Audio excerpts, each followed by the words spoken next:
This is the story of the sassafras leaves. Long ago, there was an old farmer and his wife who worked hard.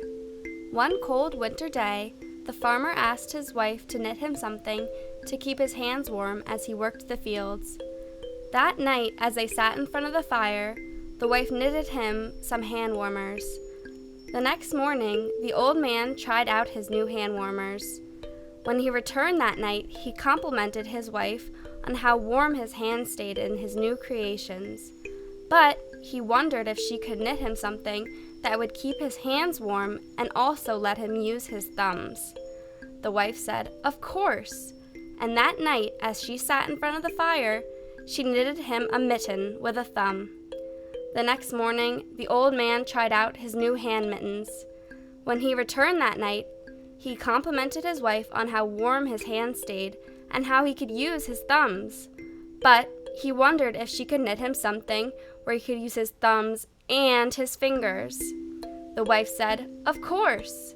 And that night, as she sat in front of the fire, she knitted him a mitten with 2 thumbs. When the wife held it up, the husband and wife laughed at the creation. Then the wife knitted her husband a pair of gloves. His hands were toasty warm, and when he got home in the evening, he declared them perfect in every way.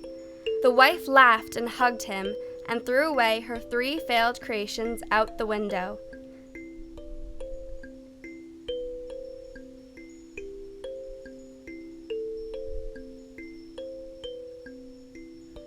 The next spring, the husband and wife noticed that a tree was growing outside the window, right where they threw the mittens.